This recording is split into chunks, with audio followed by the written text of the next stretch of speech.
welcome to the latest episode of the Just Bloody Post It podcast. Conversations to inspire and make bolder those of us putting ourselves out there on the internet. I'm Helen Perry, your host. I've pushed through the pain of being visible online and learnt to enjoy it and grow an audience that powers my business. And now I tell other people how to do it too. Kind of a different episode today because I had this thing in mind that I wanted to talk about and thought, who's going to be able to unpick this with me? Have you ever done two jobs that are the same but different? You see, I often think about how similar my old job, I was a journalist, is to running a social media profile. The skills you learn in a newsroom give you a real head start because on Instagram, YouTube, TikTok, wherever, you're running a show, a magazine, a channel, filling it with content for exactly your people. So let me introduce you to Busola Evans, Deputy Editor, the newly appointed Deputy Editor, congratulations Busola, of the gorgeous interiors magazine Living, etc. She's been a journalist for 20 years and knows exactly what I'm talking about. It does really work to be specific, and it can be a bit sort of scary at first because you think, oh God, I'm going to be alienating lots of people, but it's okay to alienate the wrong people. If you have a shop, the people that would not buy from you anyway, they're just sort of tourists. But then in that, you'll find the people who are really into what you're into. So yes, we can alienate some people. Go for it. Busola tells us why. Also, listen to hear her tips for writing with more ease and confidence, and also how to interview and not interview people on Instagram Live. Also, we touch on what it's like to be an introvert in a world that expects everyone to be out there. It's good stuff. I began by asking Busola what got her into the business of journalism.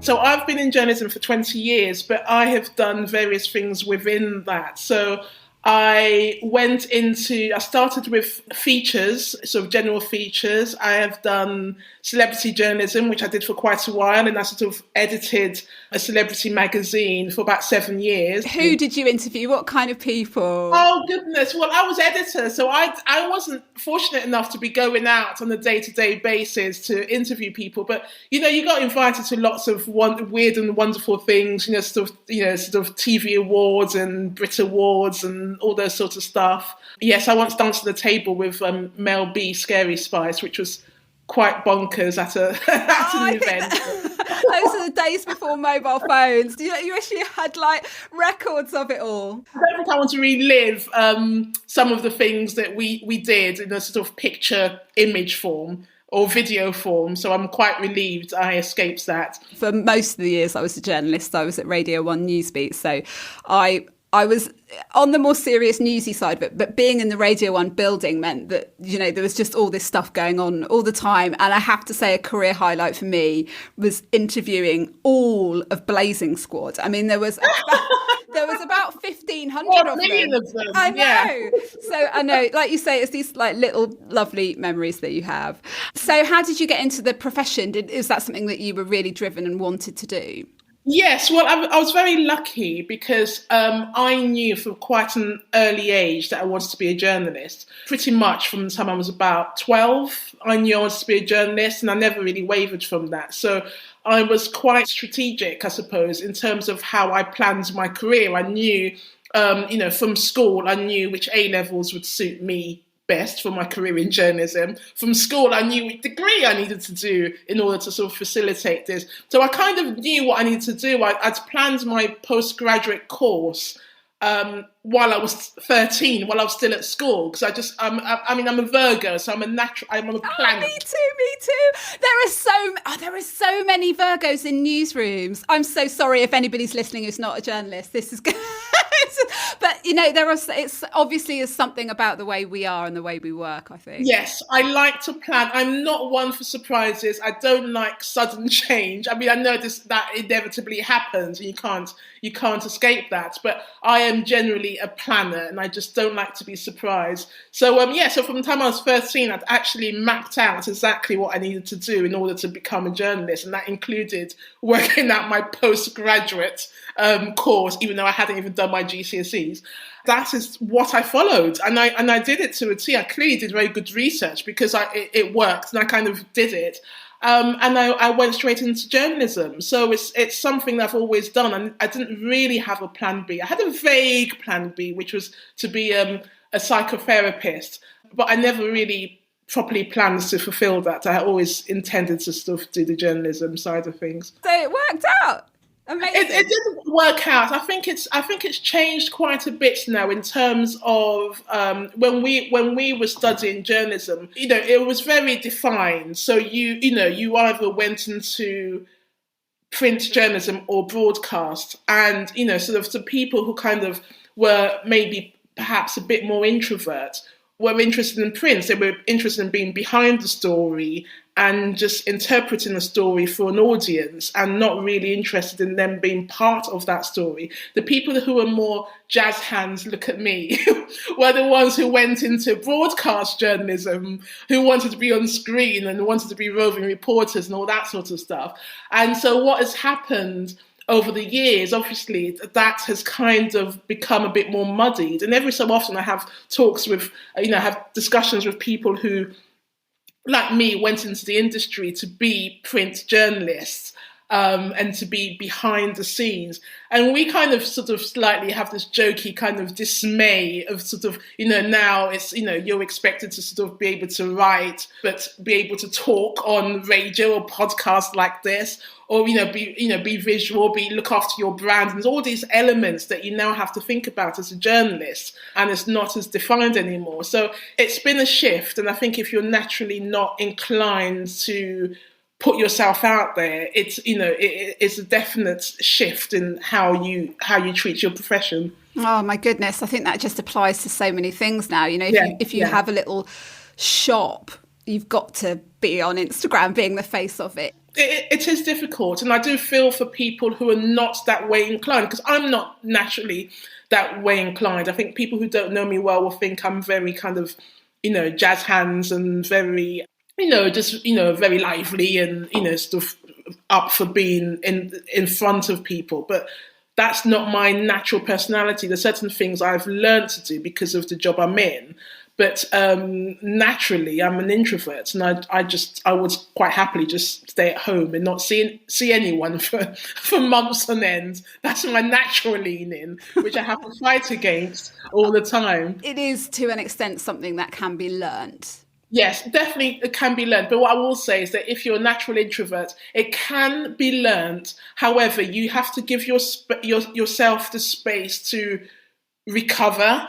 I sort of need more recovery time than someone who's a natural extrovert. Once I've done something quite big, or I've done a big panel discussion, or I've done a big, sort of speech or something that's very out there, I kind of need to kind of just sit down and in a dark room for a bit and just take, sort of just breathe out. Whereas, I suppose if you're a natural extrovert, you just bounce on to the next thing. You have ended up in the world of interiors. Are interiors a passion of yours, or is it just actually it was a sort of a career progression that brought you there? So it's always something I was interested in, but it's not something I probably would have gone into in my early 20s. In my early 20s, it was far more exciting to go into features and celebrity. That was, there was a big celebrity culture around that time, and it was just great fun. And as a sort of person in their 20s, that, you wanted to be out partying and doing stuff. So it's not something that I considered in terms journalistically, even though it's something that I've always been interested in. My father is a retired architect. I've always been interested in property and design. and floor plans. I'm obsessed about floor plans. If I go to Rightmove and like a house, the first thing I look at, before even the pictures, I look at the floor plan. How weird. Yeah. I'm That's obsessed the with. last thing I would look at. Oh goodness, I love a floor plan. So I was always interested, but I think that you become more interested in interiors as you get older. And I went freelance after I had my daughter, who's now 10. And so I was doing lots of lifestyle writing, lifestyle and celebrity writing, and started to sort of pick up more interiors writing in my freelance capacity. Because the great thing about being freelance is that suddenly, if you're not working for one specific title, you can work for a number of titles and actually sort of experience different areas. So I started to do more interiors, and then I just realised that actually I was getting more and more annoyed by the other things I got, and more excited about the interiors commissions I got. And I just thought to myself, you know what? I just need to be working. I just need to be working fully in interiors, because I'm getting less interested in all the other stuff. And that's how it came about. I started doing more interiors work, and then the opportunity came for me to work on living, etc. And I sort of jumped at the chance, as you would. I have often thought, and this is not an original thought, people say it very often, that putting together a social account, wherever you're doing it really, or a personal brand, is a bit like building a magazine of content, different types of content. So as a journalist on a pretty sexy magazine, how do you go about building that magazine identity and knowing how you're going to kind of stick to it and speak to a certain readership? Probably the key element is to know who your target audience is. And I think that is so crucial. Sometimes people are trying to aim at lots of people because they think, well, if I aim at lots of people, then I'll get lots of people, sort of responding. But I don't think that works. I think it's really important to narrow down exactly who your audience is. And then once you do that, you're able to work out what their needs are, who this person is, what they would be doing at a certain time of the day. What age are they? So where is their mindset? Do they have young kids or teenagers or grandchildren? So you really kind of need to hone in on who this audience is. And I think that once you do that, then everything else falls into place, because then you're really able to kind of work out who that person is and aim accordingly. I feel listening to you that, like, when you're thinking of either content ideas or writing for one of the magazines, Busola, that you've got a person in your mind, like maybe one person or a few different type of people. Yeah. Is that how you write? Is that how you commission pieces? That's totally how we write. I mean, for instance, on Living, etc., we know that our audience sort of generally would be, a woman probably in her, sort of early 40s, who would perhaps have young kids, but quite design savvy.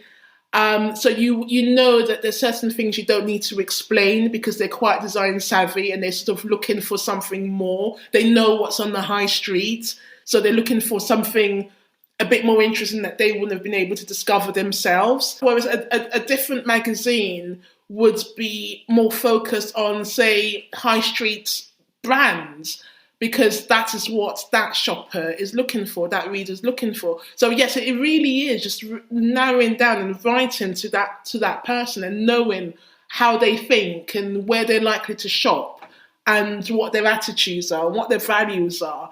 And you actually just build a picture of this person that you're aiming at. And if you hedge your bets and kind of try and be a bit like, oh, well, maybe they would like some high street stuff, and I don't know, maybe they would like some antiques or whatever. You dilute the message. We're always seeking out the person that is the most right for us. Yeah. I think it's very important, whether you're doing content for, online or social or print, to just stick to your guns and find your tribe. I mean, for example, and you, I'm sure you know this, I post enlarge kitchens. Not everyone wants to follow an account that just, posts kitchens. And that's okay. But there is, once you find your niche and once you're quite clear on what you are delivering, then you will find that tribe, or that tribe will find you. But you have to be quite clear. I mean, if I was just posting various rooms and various things, I mean, I suppose that would still come under interiors umbrella, but it's not as specific. No, I mean, there's so many different styles you could... Exactly, yeah. I think it does really work to be specific, and it can be a bit sort of scary at first because you think, oh God, I'm going to be alienating lots of people. But it's okay to alienate the wrong people, or the people, in the case of if you have a shop, the people that would not buy from you anyway. They're just there to they're just sort of tourists. It's okay to alienate those people, but then in that you'll find the people who are really into what you're into. Once you've got that tribe and that group, I think what is really nice for people to hear, and again, it comes from the magazine world, is that you don't need to reinvent the wheel all the time. Then you can have your sets of content that you turn out regularly. Yeah. Again, if you flick through a magazine, it follows the same flow every week or every month. Yeah. You've got your letter from the editor, and then so how do you build up the different kind of key bits of content in one of your magazines? I think the key thing is always being aware of the needs of the reader, always been open to ideas. I think one key thing with magazine production is just having a real collaborative approach. So you're having ideas from various people being put together in one pot, and then it makes magic. As journalists, you're always curious, so you're always picking up things that you've seen or you've read about or you've heard. I'm always snapping things when I'm out and about, or making sort of notes in my notes on my phone. And then you kind of just have a brainstorm and you just kind of put it all together and see what sticks really.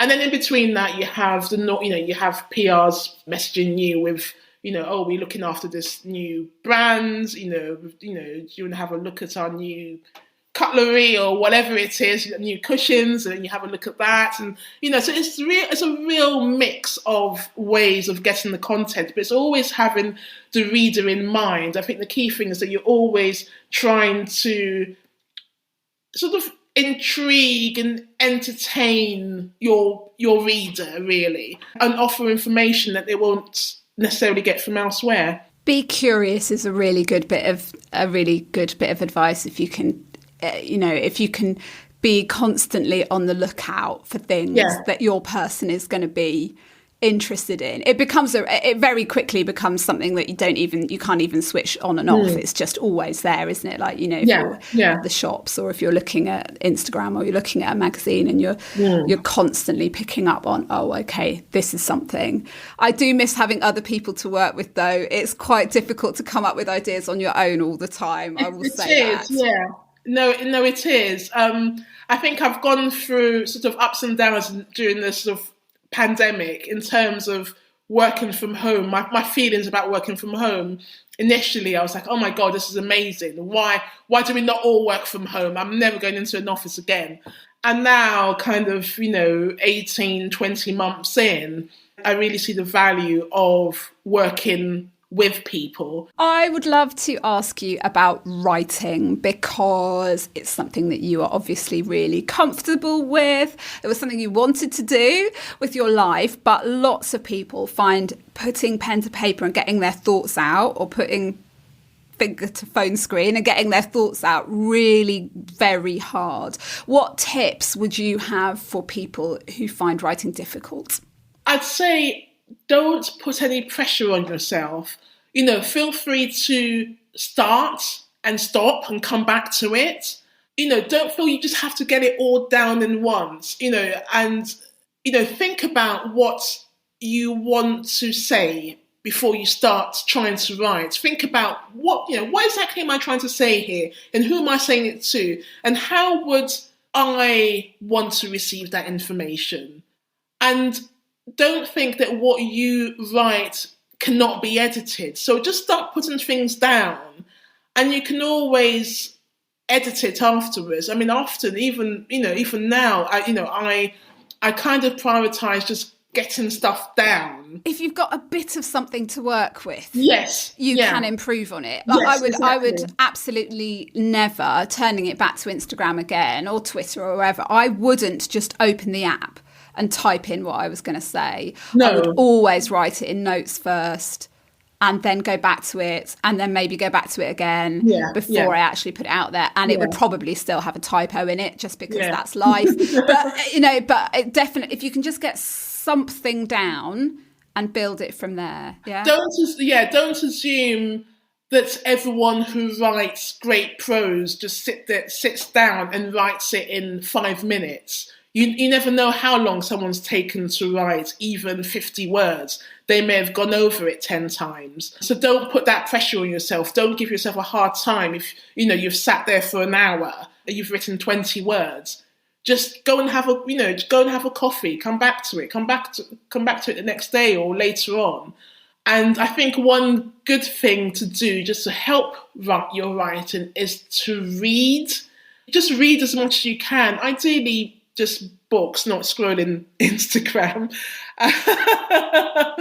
Although I think that still officially counts as reading. But do you know what can be useful I find for that kind of writing, for almost like constant headline writing, is just like paying attention to what emails have caught your eye, which ones you've actually bothered to read, which bit of storytelling has pulled you in somewhere on a website or in a book or in a magazine, and just kind of pay attention, because there's so much going on now. There is so much that we could choose to read. Which are the things that actually get you? Yeah. And how can you maybe emulate that, or take away some of that, or use the turn of phrase? I don't know what it might be. I think that's really, really helpful. It's just constantly reading, looking at how other people are doing stuff, not to emulate them, but just to sort of work out what catches your eye, as you say. I'm struggling for the word, because it's not copy, but it's like, okay, they've done that. Can I do that for my thing, but just tweak it, switch it up, and how can I use it? Do you do headline writing and things? Because that's the sort of thing that I find hard. How do you approach that? When I worked on papers, headline writing was a lot different, because it really had to be quite snappy and grabby. In magazines, sometimes we have quite straight headlines. So I think it depends on what you're trying to achieve. I personally avoid puns, because sometimes people like a pun and sometimes it's quite clever, but I kind of like something that just sort of just evokes a kind of feeling and sort of gives you an idea of what to expect. It's always important to have a cell, sort of underneath, that actually explains what you're about to deliver in terms of the text. So you can find an interesting 2-word headline or 3-word headline, but I think there still needs to be some sort of explanation as to what it's all about. Yeah, just like your little sub-headline that goes underneath it. I always think about that when I'm writing the name of a course, for example. Like, I'll have a name of a course, but then it always has to have something underneath that tells you more about what you're actually going to get if you dive in. Yeah, and I think now, with people's attention span, sort of dwindling by the second, I think it's just very useful to have headlines that's quite clear what you're offering or what you're about to deliver, rather than trying to be really smart and clever about it, because by that point you may have lost their attention and they've gone on to something else. If you're being too cryptic, it's gone. I must admit, I went through my emails and had a look at which emails were getting good open rates, and the ones where I'd used a kind of cryptic subject line, like, "Ooh, what's this all about?" Nah, people aren't interested. It was like, tell me what's in this email, or I am not opening it. So it's almost like it doesn't have to be as hard as you think it might be in order to get people to do what you want. I would love to get some advice from you about interviewing, Because people do this now on podcasts, on Instagram Live, and they may never have had to really think, right, how am I going to put my questions together and so how do you go about preparing to interview someone? Well, I think it's important to know your subject. So I think that, whoever you're interviewing, you need to do your research and know what they're about, what, stuff, any interesting elements about them. Just really read up about them so you've done your research, you know what they're about, don't be, so you're not asking questions that should be so obvious. It's like you asking me, so what title, what magazines do you work on? That sort of stuff should be known already. And I think it's really working out why you're doing the interview, what you're trying to get from that interview, and thinking, well, once you know what you're trying to get, then you just have to get it, basically. You have to work out what do you want your readers to know, or readers or listeners to know about that person or about that issue, and work out what you would like to know. So sometimes interviewing, because sometimes we use the word interview and it just sounds so big, but we interview our friends and family every day.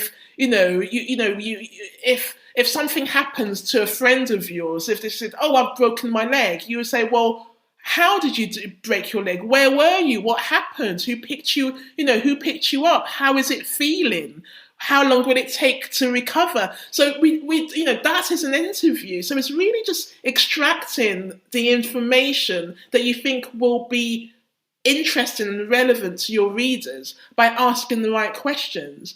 And don't be afraid to actually do a list of questions. If you feel that you can't do it, just from the top of your head, have a list of questions. There's no, just sit down and work out what you really want to know and write the questions down. That's absolutely fine. I still do that. So I don't, forget a key question. Sometimes what I've seen on Instagram is that two people just kind of seemingly just having a chat.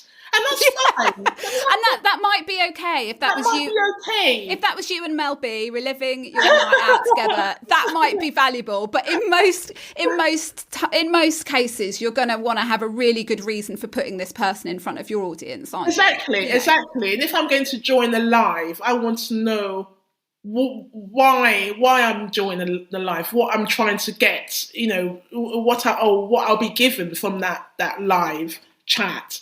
So it's not really about just having them and having a chat with them. It's really kind of getting information from them, and also for the audience to have takeaways, things that are really useful to them that they can take away and think, "Oh, that was really good. I've got this tip on X, Y, Z."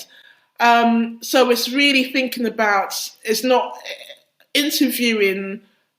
The interview styles that I find probably a bit annoying is sort of the ones that are quite indulgent. The interview, for me, an interview is not about the interviewer. It's about the interviewee and the audience, and making sure, the interviewee is given, lots of information that the reader or listener is interested in. So when you get, an interviewee going in there sort of talking about an interviewer talking about their experiences, or butted in and, yapping about their situation, I get quite annoyed at that. Like, shut up.